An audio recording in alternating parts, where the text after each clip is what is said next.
What Passes Between Women by Patty Fischer. I moved to a provincial city in the heart of cornfields, located in close proximity to the home of the Indiana Colts. I experienced a downward detour into a lifestyle my therapist guaranteed would keep the demons at bay.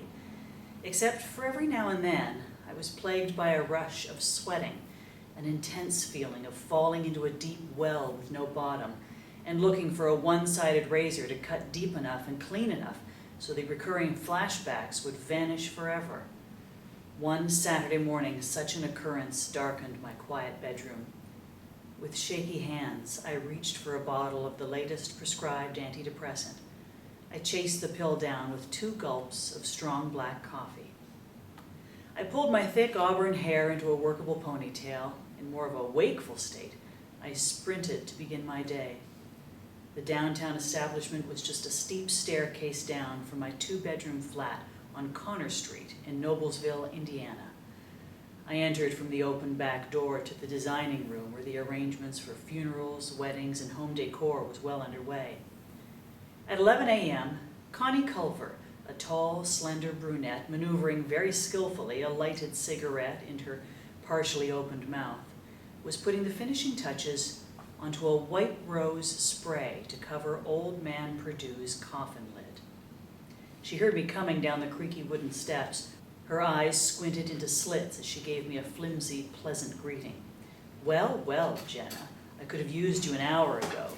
Since you've graced us with your presence, start on the Munson's boutonnieres." "I forgot, what did Amber order?" I asked, taking my place across from the aisle from Connie.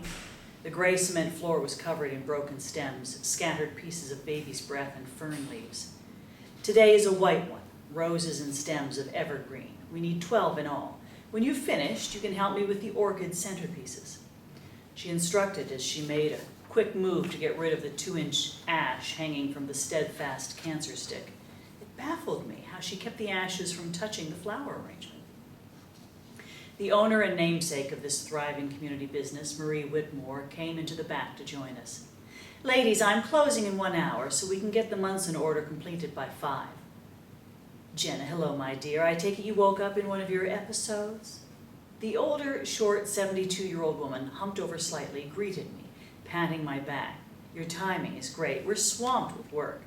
She whispered to me. Her warm breath smelled of peppermint. For over a year now, I've been coming down to the designing room of Marie's. The cool freshness of the flowers and plants was a surefire remedy to take me out of my reeling mental terrors.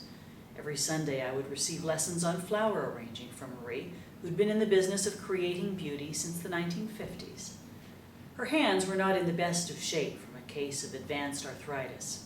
She was glad to impart to me her vast knowledge as every week I became more skilled. Connie Culver has warmed up to me slowly, which was not saying too much. Ms. Culver, a 54-year-old lady, carried a chip on her shoulder, which kept her exiled to this back room. She showed biting sarcasm towards me when she felt threatened for Marie's generosity of affection in my direction.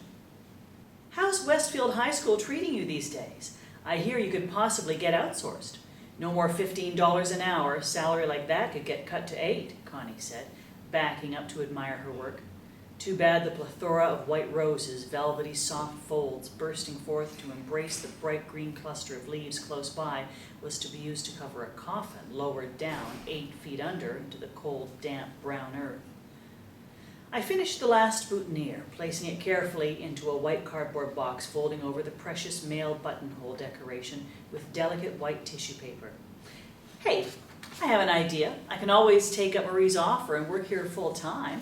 And then we can bond on a sisterhood level 6 days a week," I remarked with a smile on my face. Marie shook her head, starting to work on Amber's white orchid bridal bouquet. Her artistry and harmonious hand coordination she was famous for would last for the next 60 minutes. Then agony came forcing Connie to take over. The masterpiece had the beginnings of the artist, only for the assistant to finish. I enjoyed the hard work at Westfield High School, a straight shoot from my apartment, only 15 minutes from the downtown, winding around into Highway 32. My mind kept busy with the huge area on the second floor of carpeted hallways, 28 classrooms and 3 sets of bathrooms. Me, Jenna Barnes, a 42 single woman with no children, who had fled from a high-risk job in Chicago, Illinois. Noblesville had proven to me a second chance. Starting over move could be possible, except for a recurring vulnerability I despised. Saturday work for us was done as Connie and I filled Harvey's van with the bread and butter handiwork done to Connie's satisfaction. Purdue casket spray, 7 planter arrangements to Fissel and Brown Funeral Home on Hannibal Street, and the 10 assorted boxes for the Munson Parker wedding to the First Presbyterian Church on Highdell Boulevard in Fishers. Marie hobbled to the gift shop register. She pulled out 4 20s for my part this afternoon. As I happily took the money, she gave me a motherly peck on the cheek. "Don't forget that offer still stands." "I know. See you next Sunday," I said, my eyes becoming misty. Her warmth did that to me, cracking my guarded emotional exterior. On Saturday evening, I consumed a delicious plate of shrimp and peppers over buttered fettuccine. I cracked open a bottle of Sauvignon Blanc, taking in the smooth, tasty wine. I thought of Rick, hoping he was there to enjoy my culinary handiwork. I dialed without hesitation. "Jenna, my mad Irish redhead, it's been over 2 months." His deep bass voice resonated with genuine excitement.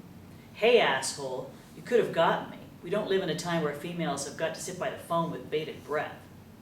"Don't bust me up, sweetie. You know the job in this crazy city. I've been pulling buku hours because of the punks packing in South Chicago." "I thought you would miss this by now and get back here," Rich bellowed. His words meant he missed me. "I miss you too. I don't miss that," I said as I visualized his face and his fit body. He never really fit the usual profile of a big city cop, tall, broad-shouldered, strong jaw, a Ben Affleck type. He was barely 5 feet, 5 inches in height. His teeth glistened when he smiled. His confidence made him appear 7 feet in height to me. When I watched his short, muscular legs move swift like a gazelle running from a rhino on the Serengeti, the sight filled me with excitement. "Really, how are you doing?" "Best thing for me is keeping busy. I work real physical, enough to dull the pain at the high school. I've taken up flower arranging, if you can believe me getting interested in something creative." "What? Flowers, I hear? You who spent most of your spare time on the firing range. Your stance while blasting away on your Colt Double Eagle got me hot many a time," Rick confessed. "Rick, I never realized you looked at me that way." "Baby, don't you remember the kiss we had on the basement steps of the district house?" he said, his voice reduced to a hiss. What's the use? I'm damaged goods. What good would it do to finish what that one kiss started?" "Yeah, well, gotta cut it, Jenna. I'm getting paged. A policeman's work is never done." He clicked off. I sat there finishing my glass of appeasement. I could feel my face getting hotter, not from the effects of the wine, but by the mere fact of my impulsive call. Why do men always bring sex to the table? Although that kiss did mean something to me, I didn't want him to know it. That kiss, the kind that solicited wanting another one. Marilyn Philippi, a dour, grayish woman with a voice like someone with the croup, approached me in my custodian closet. I was setting up my cart for an 8-hour sojourn around and down my second shift area. Carol Beamish shared the second floor with me while James Burkett cleaned a large expansive area downstairs, along with Bonita Santos. Then the third shift crew cleaned the remaining downstairs. "Good afternoon, Jenna. I came early to remind you since it's Friday. Good time to shampoo carpets in E through C halls," she said, her spiked hairdo visible through my slightly open custodial door. I liked her. That fact beneficial, as she was my supervisor for Hamilton County School District. She intimidated me at first. That soon changed because of the noticeable admiration for my work ethic and the fact that I never complained about the work. Sometimes at dinner she would join Carol, James, and I in the second floor teacher's lounge. 2 hallway carpets shampooed, 2 sets of bathrooms cleaned and sanitized, and all the classroom trash gathered, I had worked up a powerful appetite. Friday nights was potluck carried in. It was my turn. I prepared my multi-ethnic goulash, a tantalizing, meaty Italian tomato sauce with choice veggies, herbs, and spaghetti folded in. "God, Jen, I've died and gone to killer cuisine heaven," James shouted out between bites. Carol and I were constantly amused by his youthful enthusiasm and great sense of humor. Carol, a short, crusty lady with incredible bright blue eyes, close to my age, was busy with the Noblesville Times-Herald. Her left hand put in an appearance to retrieve another spoonful. Guys, another police brutality case. This one involved an African-American woman pulled over for a traffic violation, turning into an arrest. The officer handled it badly. She pulled the newspaper away from her freckled face, flushed in pinkish crimson. More unbelievable, she stayed overnight in jail, ended up dead next morning. I know where you're going with this. What else does the writer say? I interjected.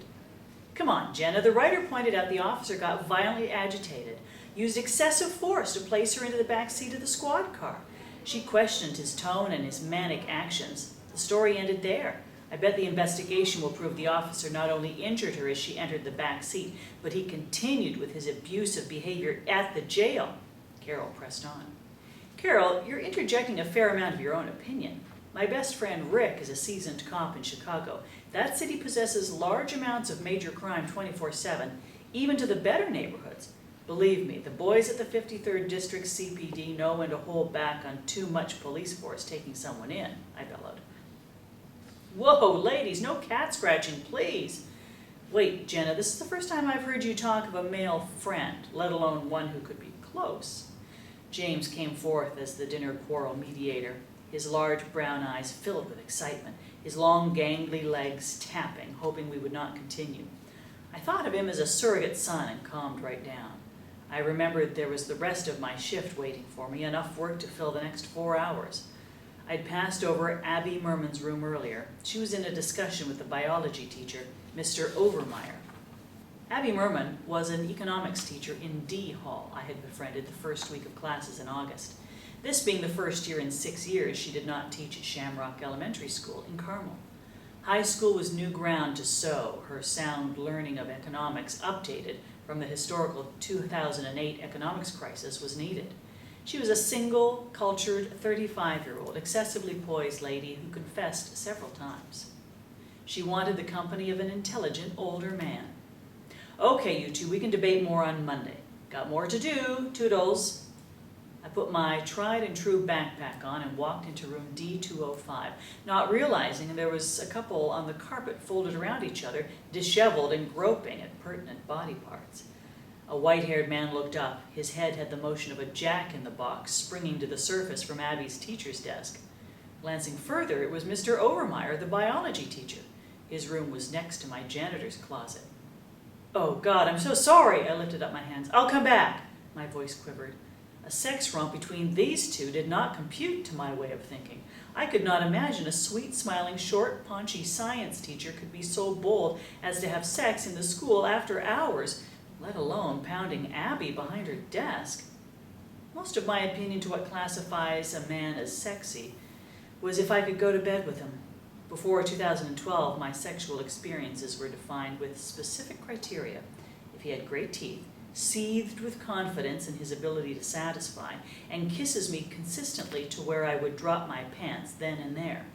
Randall Overmeyer did not fit my criteria. From a sketchy association since school started back up on August 3rd, he was just an old dude who exhibited exemplary politeness but void of any sexual heat. My surprising discovery elicited my own private amusement as I tackled the last hallway to successfully get up what the student body left behind.